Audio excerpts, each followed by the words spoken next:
Hariom friends. सुबह सुबह को हम संतों के जो दुर्लभ प्रवचन है और संतों ने आत्मबोध के लिए जो दुर्लभ सूत्र बताए हैं उनकी चर्चा करते हैं। एक प्रश्न हर एक साधक के लिए होता है कि मन की जो चंचलता है उसके कारण हमारी साधना दृढ़ नहीं होती, साधना में बाधा आती रहती है। तो मन की चंचलता हम कैसे मिटाएं? ये प्रश्न हम सभी के जीवन में आता ही है। मन में चंचलता आती है और मन में जब चंचलता आएगी तो मन एकाग्र नहीं होगा। मन एकाग्र नहीं होगा तो ध्यान भी नहीं लगेगा, सेल्फ इंक्वायरी का प्रैक्टिस में भी समस्या रहेगी। कोई भी साधन आप करेंगे, पारमार्थिक या इवन लौकिक साधन में भी एकाग्र मन होने की जरूरत है और मन की चंचलता बहुत बड़ी बाधा है। हम सभी साधक गण, जिज्ञासुगण, सांसारिक व्यक्ति मन की चंचलता से परेशान रहते हैं। तो मन की ये जो चंचलता है ये कैसे मिटे, इसको मिटाने का क्या उपाय है? इस पर भी संतों ने प्रकाश भी डाला और संतों ने इसके अच्छे रास्ते भी बताए।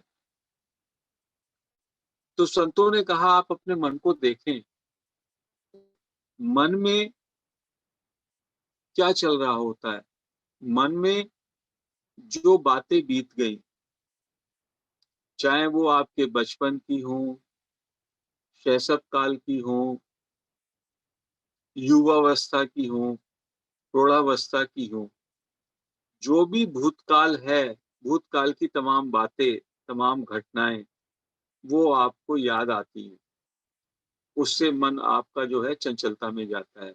मैं ऐसा था, मैं वैसा था, मैंने ये किया, मैंने वो किया, उस व्यक्ति ने मेरे लिए ये किया, नहीं किया। इस तरह से तमाम सारी चीजें हमेशा आपके मन में आकर के आप उसके विषय में आपका मन लगातार राग में, द्वेष में, आसक्ति में, स्नेह में, किसी किसी न किसी चीज में लगा रहता है और मन चंचल रहता है। और दूसरी ओर जो भविष्य में करना है उसकी बातें याद आती रहती हैं। मुझे यहाँ जाना है, उससे मिलना है, ये धंधा करना है, इस तरह की। तो कुल मिलाकर के मन में भूत और भविष्य की बातें आती हैं, क्योंकि वर्तमान में तो मन है ही नहीं। If you are here and now, तो उस वर्तमान में मन नहीं होता। मन का मतलब ही है जब आपके अंदर विचार हो, और कोई भी विचार जो होगा वो या तो भूत का होगा या भविष्य काल का होगा।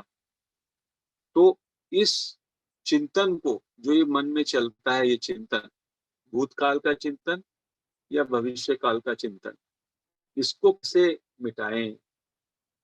बहुत तरह तरह की युक्तियां हम पढ़ते भी हैं, तमाम सूत्र भी सुनते हैं, लेकिन जो इसमें अनुभूत संत हुए, जो कि रियलाइज सेजेज हुए, उन्होंने कहा कि इसकी सब में अच्छी युक्ति जो है मन की चंचलता मिटाने की, वो ये है कि जो भी मन में आए, चाहे भूतकाल की घटना याद आए, चाहे भविष्य की कोई बात याद आए, ये अभी नहीं है, ऐसा समझकर उसकी उपेक्षा कर दो। बस ये कहो ये अब है क्या, पूछो अपने से।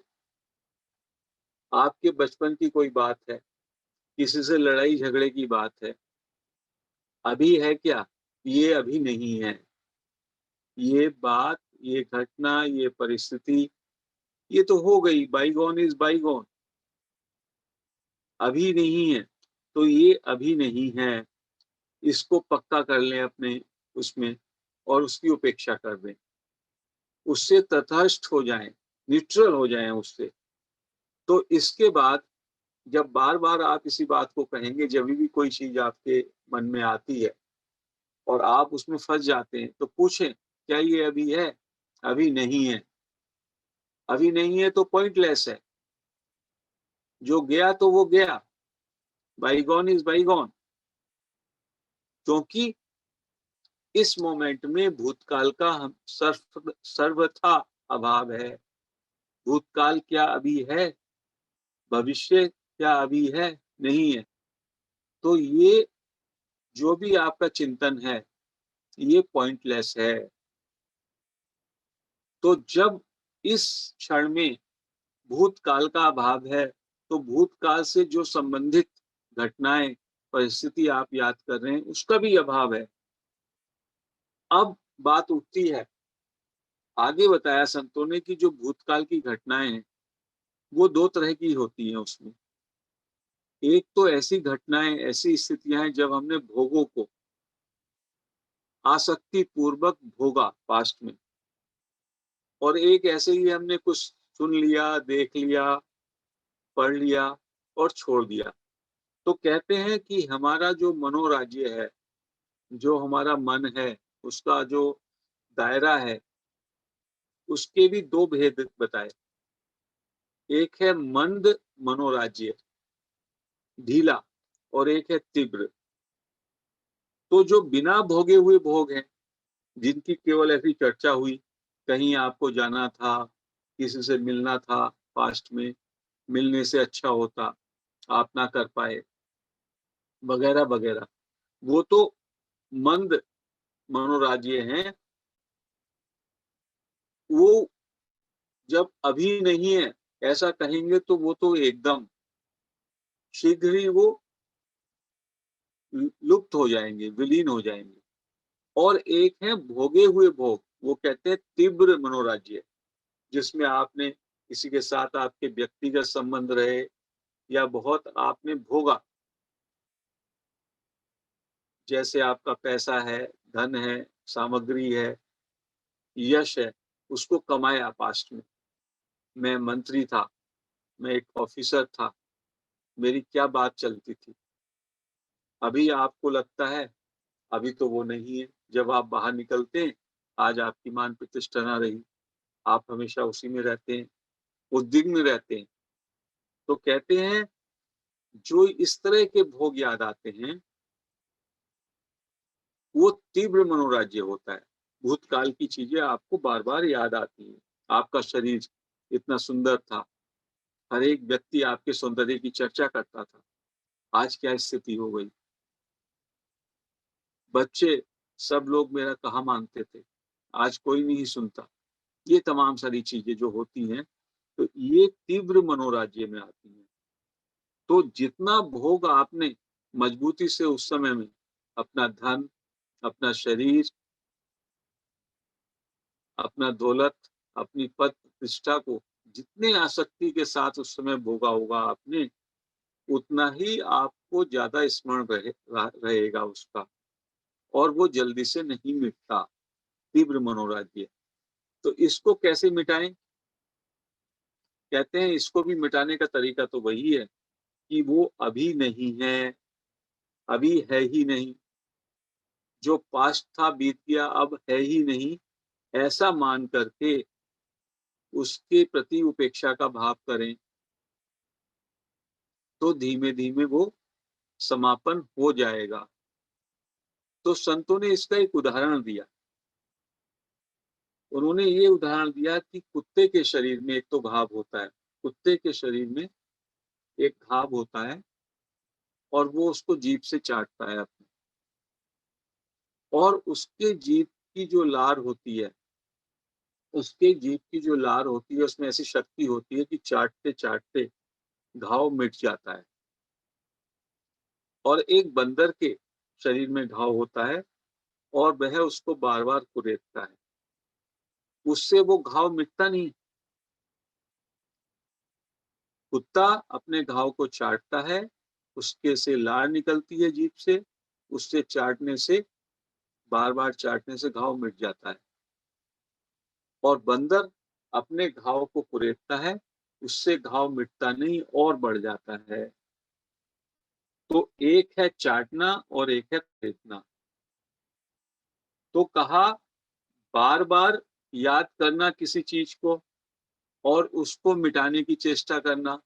अरे मुझे ये याद आ गई, पहले उसको आपने पूरा कल्पना में आ गए, उस समय देखो मैंने क्या किया, अभी वो मेरी सुनता नहीं है, अभी ये विचार मुझे तंग कर रहा है, इसको मैं मिटाने की चेष्टा करूँ। ये हो गया कुरेदना। जैसे कि किसी के घर में किसी संबंधी का, अपने पुत्र का, अपने पति-पत्नी का मौत हो जाए और उसके बाद उसकी बार-बार याद आए, बहुत अच्छा था, उसकी डेथ हो गई, असामयिक हो गई, बड़ा दर्द, बड़ा दुःख, आपके घर पे लोग संबंधी आते हैं, वो भी उसी बात को बार-बार करते हैं।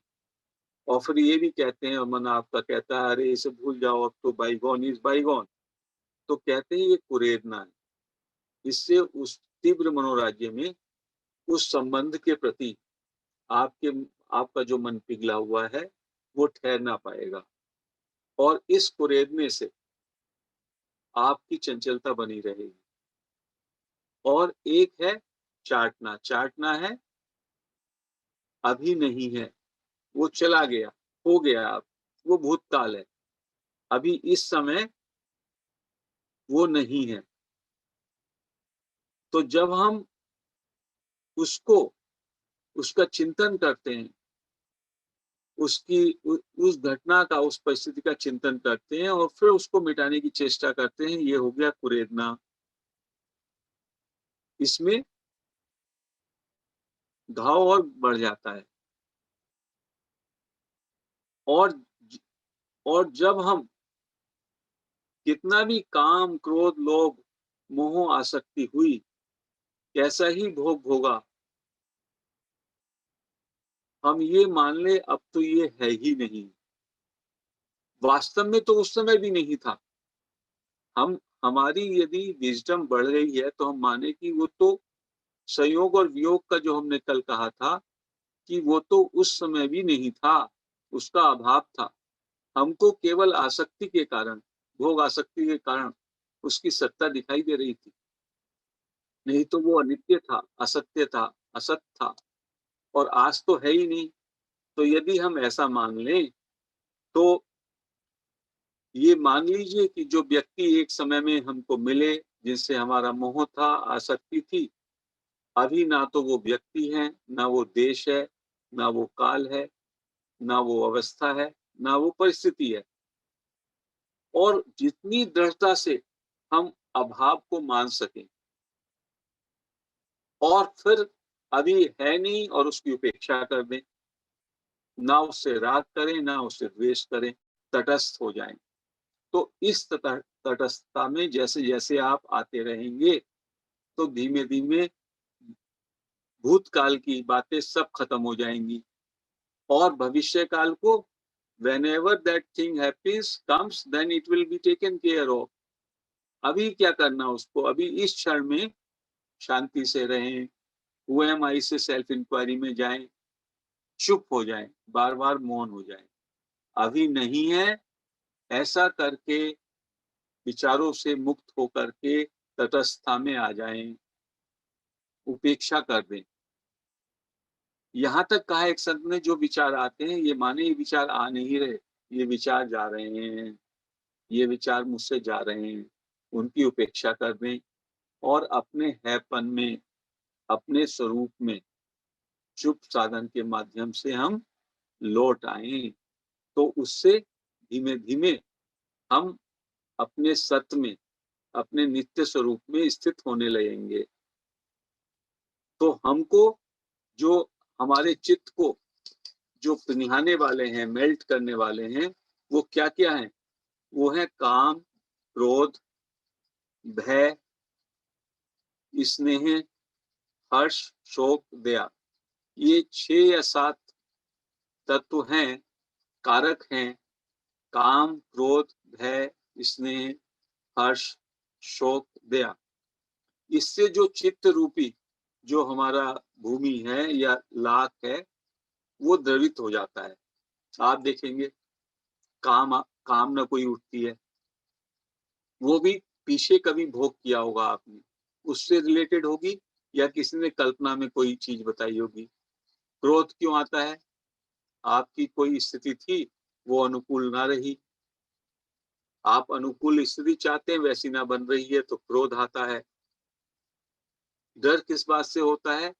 कोई चीज छिन जाने का डर, भय होता है तो इस तरह की जितने भी कारक हैं, उस कारक में हमारा मन यदि तीव्र रूप से पिघलता है, चित्त पिघलता है, तो वो उसका रजिस्ट्रेशन हमारे अंदर होता है और मन चंचल होता है। यदि हम ये मान लें, जैसी ये चीजें उठें, अभी है ही नहीं, अभी इसका क्या मतलब? आप यदि आज बॉम्बे में बैठे हैं, तो इस बॉम्बे में क्या कोयम्बटूर है, क्या दिल्ली है? ऐसे ही जिस स्थिति में आप हैं, जिस अवस्था में आप हैं वर्तमान में, उस समय उस भूतकाल है ही नहीं, तो फिर उसकी उपेक्षा कर दें, इट इज जीरो, उसकी कोई सत्ता नहीं है। वास्तव में तो उसकी सत्ता तभी भी नहीं थी, अनित्य स्वरूप देखते हुए वो उस समय भी नहीं था। केवल एक ही सत्य है, आपका हैपन, वो नहीं में था, लेकिन अभी तो बिल्कुल भी नहीं है। तो उसके प्रति उपेक्षा कर देंगे, उदासीन कर देंगे, तो धीमे धीमे आप उसके प्रति शांत हो जाएंगे, मन आपका शांत हो जाएगा। और हु एम आई का जो प्रैक्टिस है, सेल्फ इंक्वायरी का, वो भी साथ में करें, और आई एम का भी प्रैक्टिस करें साथ में। मैं हूं या मैं हैपन में धीमे धीमे लौट लें। ऐसा हो लगता है कभी कभी इस प्रैक्टिस को करते हुए आपको भी महसूस हुआ होगा, जैसे ट्रैफिक का पुलिस का खड़ा रहता है बीच में और चारों तरफ ट्रैफिक चलता रहता है। ऐसे ही आप देखेंगे, यदि आप आई एम में, हैपन में, केवल अपने होनेपन में, बीइंग में स्टे करें, तो ये चारों तरफ घटनाएं, परिस्थिति, व्यक्ति, संबंध, ये चारों तरफ आप उसको फिल्म की तरह देखेंगे, and you are there as you are. आप अपने को अनकलर्ड, अपने को सबस्ट्रेटम और प्रकाशक के रूप में देखने लगेंगे। वही सत्तत्व है, वही सत्तापन है। तो उसको, उस पे स्थिर होने के लिए आपको ये करना होगा, अभी नहीं है, अभी वो नहीं है, जो अभी नहीं है, तो अभी उसके विषय में क्या चिंतन करना? वास्तव में चिंतन उसी का होता है जो नहीं है। हैपन तो है ही, हैपन में विश्राम करने का मतलब है सिंपली चुप हो जाना, निश्चिंत हो जाना, चंचलता से बिल्कुल विहीन हो जाना। चंचलता किसके कारण होती है? भूतकाल के कारण या भविष्य के में आने वाली गतिविधियों पे ज्यादा ध्यान देने से होती है। इस क्षण, ये क्षण बिल्कुल भूत और भविष्य से परे है।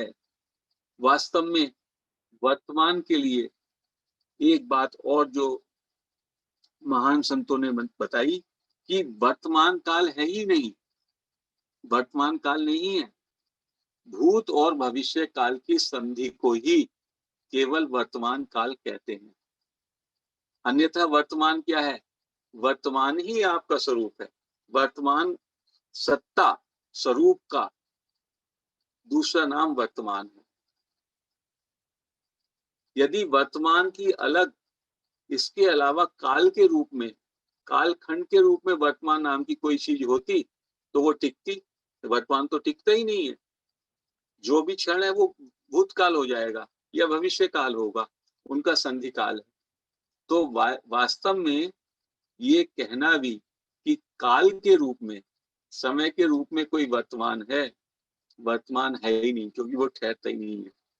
वर्तमान तो एक सबस्ट्रेटम है, सत स्वरूप है, नित्य है, सत्ता है, हमेशा निर्दोष और शांत है।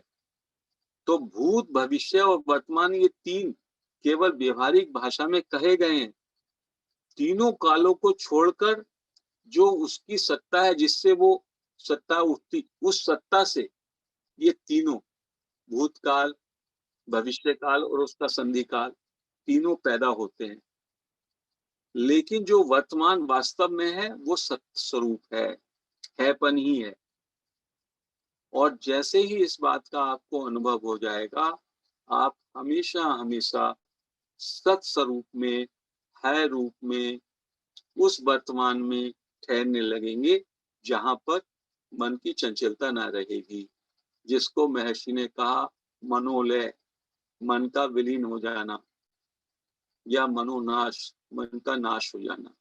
जब हम हु एम आई पे धीमे धीमे अवॉइड करेंगे, धीमे धीमे I will merge into the source, तब वो सत स्वरूप, सत्ता स्वरूप, हैपन, वर्तमान, एटर्नल नाउ, वो अपने को रिवील करता है। उसका अभी भी हमको एहसास होता है, लेकिन उसका कॉग्निशन अभी हम उसको उस तरह से अनुभव नहीं कर पाते, क्योंकि हमारा मन बहुत चंचल है। तो उसको इस सूत्र से, क्या अभी है, अभी नहीं, और उसकी उपेक्षा कर दें।